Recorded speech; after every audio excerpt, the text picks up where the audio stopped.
ನರಸಿಂಹ ನಾರಸಿಂಹ ಬಂದನೋಡೆ ಇಂದಿರೇಶ ಕಂಬ ಒಡೆದು ಬಂದನೋಡೆ ಇಂದಿರೇಶ ಕಂಬ ಒಡೆದು. ನನ್ನ ಹೆಸರು ಭಾರತಿ ರತ್ನಾಕರ್ ಅಂತ. ನಮ್ಮದು ಭಜನೆ ಟೀಮು ಭಾರತ ಮಾತಾ ಅಂತ. ನಾವೊಂದು 10-12 ಜನ ಇದ್ದೀವಿ. ನಮ್ಮದು ಸುಮಾರು 7-8 ವರ್ಷ ಆಯ್ತು ಅನಿಸುತ್ತೆ. ಅವಾಗಿಂದ ಭಜನೆ ಮಾಡ್ತಾಯಿದ್ದೀವಿ. ಇಲ್ಲಿ ಅಖಂಡ ಭಜನೆಗೂ ಭಾಗವಹಿಸ್ತಿದ್ವಿ. ಮೊದಲು ರಾಮನ ಮಂದಿರದಲ್ಲಿ ನಡೀತಿತ್ತು. ಅಲ್ಲಿಂದ ಮತ್ತೆ ಇಲ್ಲಿ ಚೇಂಜ್ ಆಗಿದೆ. ನಾವು ಟೈಮ್ ಕೊಡ್ತಾರೆ ಇಷ್ಟೊತ್ತಿಂದ ಎಷ್ಟು ಗಂಟೆಗೆ ಅಂತ ಬಂದೆಲ್ಲರೂ ಭಜನೆ ಮಾಡ್ತಾಯಿದ್ದೀವಿ. ಎಷ್ಟು ತಂಡ ಬರುತ್ತೆ ಗೊತ್ತಿದೆಯಾ? ತಂಡ ಅಷ್ಟಂತ ಗೊತ್ತಾಗಿಲ್ಲ ಇನ್ನು. ಬಂದು ಸ್ವಲ್ಪ ಕಡಿಮೆ. ತಂಡಕ್ಕೆ ಎಷ್ಟು ಟೈಮ್ ಈಗ 1 ಗಂಟೆ ಕೊಡ್ತಾರೆ. 1 ಗಂಟೆ ಕೊಡ್ತಾರೆ. ರಾತ್ರಿ ಸ್ವಲ್ಪ 2 ಗಂಟೆ ಕೊಡ್ತಾರೆ. ನಮಗೀಗ 1 ಗಂಟೆ ಕೊಡ್ತಾ ಇದ್ದಾರೆ. ಮತ್ತು ಮೊದಲಾದರೆ ತುಂಬ ಟೈಮ್ ತಗೊಳ್ತಿದ್ರು. ಈಗ ತುಂಬ ಭಜನೆ ತಂಡಗಳಾಗಿದ್ದಾವೆ. ಆದ್ದರಿಂದ 1 ಗಂಟೆ ಟೈಮ್ ಕೊಡ್ತಾ ಇದ್ದಾರೆ. ಎಲ್ರಿಗೂ ನಮಸ್ಕಾರ. ವೀರಭದ್ರ ದೇವಸ್ಥಾನದಲ್ಲಿ ಅಖಂಡ ಭಜನೆ ಆಗ್ತಾಯಿದೆ. ತುಂಬ ಖುಷಿಯಾಗುತ್ತೆ. ನಮ್ಮ ಟೀಮ್ ಅಂದರೆ ಸುಮಾರು ಇದರಿಂದ ನಾವು ಪಾರ್ಟಿಸಿಪೇಟ್ ಮಾಡ್ತಾಯಿದ್ದೀವಿ.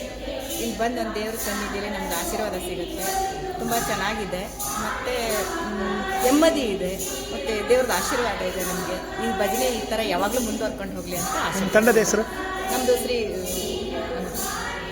ಭಾರತ್ ಮಾತಾ ಮತ್ತು ಶಕ್ತಿ ಭಜನಾ ಮಂಡಳಿ ಅಂತ 2 ತಂಡದಲ್ಲಿ ಇದ್ದೀವಿ. ಹಾಗಾಗಿ ತುಂಬ ಯಶಸ್ವಿಯಾಗಿ ಮುಂದೋಗ್ತಾ ಇದೆ. ಚೆನ್ನಾಗಿದೆ ಅಖಂಡ ಭಜನೆ. ನಮಗೆ ತುಂಬ ಖುಷಿ ಆಗುತ್ತೆ. ಇನ್ನು ಬರೋರಿಗೆ ಏನು ಹೇಳ್ತೀರಿ? ಇನ್ನು ನಾನು ಹೇಳೋದು ಹೆಚ್ಚಿನ ಸಂಖ್ಯೆಯಲ್ಲಿ ಬನ್ನಿ. ಎಲ್ಲರಿಗೂ ದೇವರ ಆಶೀರ್ವಾದ ಸಿಗಲಿ. ಹೆಚ್ಚು ಬರಲಿ. ಎಲ್ಲರಿಗೂ ಟೈಮ್ ಸಿಗಲಿ ಹಾಡೋಕ್ಕೆ ಅಂತ. ಎಲ್ಲರೂ ದೇವರ ಆಶೀರ್ವಾದ ಪಡೀಲಿ ಅಂತ ಹೇಳೋಕ್ಕೆ ಇಷ್ಟಪಡ್ತೀನಿ. ಭಜನೆ ತಂಡದ ಹೆಸರು ಭಾರತ ಮಾತಾ ತಂಡ ಭಾಳ ಫೇಮಸ್ ಆಗಿದೆ. ತುಂಬ ಚೆನ್ನಾಗಿ ಎಲ್ಲರೂ ಹಾಡ್ತಾ ಇದ್ದೀವಿ. ಅದರಲ್ಲಿ ತುಂಬ ಜನ ಇದ್ದೀವಿ. ಒಂದು 10-15 ಜನ ಇದ್ದೀವಿ. ಕೊಪ್ಪದಲ್ಲಿ ಅಖಂಡ ಭಜನೆ ಇರುತ್ತೆ. ವರ್ಷವೂ ನಮಗೆ ಅವರು ಕೊಡ್ತಾ ಇದ್ದಾರೆ ಕಾಂಪಿಟೇಷನ್ ಮಾಡೋದಕ್ಕೆ. ಹಾಗಾಗಿ ತುಂಬ ಇಷ್ಟ ಆಗುತ್ತೆ ನಮಗೆ ಭಜನೆ ಅಂದಾಗೆಲ್ಲ ಬರೋಣ ಅಂತ ಅನಿಸುವಂಥ ಭಜನೆ ತಂಡ ಆಗಿದೆ. ಭಜನೆ ಮುಂದೆ ಯುವ ಪೀಳಿಗೆಗೆ ಅಂತ ಹೇಳ್ತೀರಿ? ಹೊರಗೆ ಭಾಳ ಚೆನ್ನಾಗಿದೆ. ಇದು ಕಾಂಪಿಟೇಷನ್ನಿಗೂ ಹೋಗಿದ್ದೀವಿ. ಸುಮಾರು ಕಡೆ ಗೆದ್ದು ಬಂದಿದ್ದೀವಿ. ಒಂದು 4-5 ಕಡೆ ಗೆದ್ದಿದ್ದೀವಿ. Okay, thank you. ನನ್ನ ಹೆಸರು ಮಾಲತಿ ಅಂತ. ನಾನು ಭಾರತ್ ಮಾತಾ ಭಜನಾ ಮಂಡಳಿ ಅಧ್ಯಕ್ಷ ನಾನು.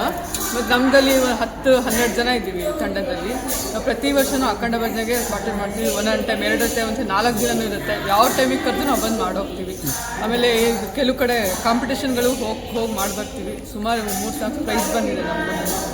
ಆಮೇಲೆ ತುಂಬ ಒಂಥರ ಏನೋ ಒಂಥರ ಭಜನೆ ಮಾಡಿದ್ರೆ ಒಂಥರ ನಮಗೆ ಮನಸ್ಸಿಗೆ ಇದು ಏನೋ ಒಂಥರ ಖುಷಿ ಇದು ಸಿಗತ್ತೆ. ಆಮೇಲೆ ಅದೇ ಹಿಂಗೆ ನಮ್ಮ ಸಂಸ್ಕೃತಿ ಬೆಳಿಬೇಕಂದ್ರೆ ಹಿಂಗೆ ಮುಂದೆ ಭಜನೆಗಳು ಯಾವಾಗಲೂ ನಡೀತಿರ್ಬೇಕು ಅಂತ ಕೇಳ್ಕೊತಾರೆ. ನನ್ನ ಹೆಸರು ಭಾಗ್ಯ ಅಂತ. ನಾನು ವೃತ್ತಿಯಿಂದ ಟೀಚರು. ಆಮೇಲೆ ನಾನು ಭಾರತ ಮಾತಾ ಭಜನಾ ಮಂಡಳಿ ಸದಸ್ಯೆ ಆಗಿದ್ದೀನಿ. ಭಜನೆಯಿಂದ ತುಂಬ ಇದಿದೆ. ಮನಸ್ಸಿಗೆ ಶಾಂತಿ ಸಿಕ್ಕುತ್ತೆ. ಮತ್ತು ನಮಗೆ ಇದು ಒಂದು ಎಲ್ಲರ ಜೊತೆಗೆ ನಾವು ಕೂಡಿ ಮಾಡುವಾಗ ಒಂಥರ ಖುಷಿ ಸಿಗುತ್ತೆ. ಮತ್ತು ಮುಂದಿನ ಪೀಳಿಗೆಗೆ ನಾವು ಮಕ್ಕಳಿಗೆ ಈಗಿಂದನೇ ಹೇಳ್ಕೊಟ್ರೆ ಅವರಿಗೂ ಒಂಥರ ನಾವು ಭಜನೆ ಮಾಡಬೇಕು ಹಾಗೆ ಇದು ಬರುತ್ತೆ. ಏನಾದ್ರು ಕೆಟ್ಟ ಚಟಗಳಿಂದ ದೂರ ಇರುವ ಅನಿಸುತ್ತೆ. ಮತ್ತು ನಮಗೆ ಭಜನಾ ಮಂಡಳಿಯಿಂದ ತುಂಬ ಉಪಯೋಗ ಇದೆ.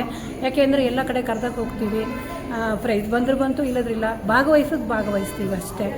ಅದೊಂದು ಖುಷಿ ಸಿಗುತ್ತೆ ನಮಗೆ. ಇಷ್ಟೇ ಹೇಳಿ ಅವಕಾಶ ಕೊಟ್ಟಿದ್ದಕ್ಕೆ ಧನ್ಯವಾದ.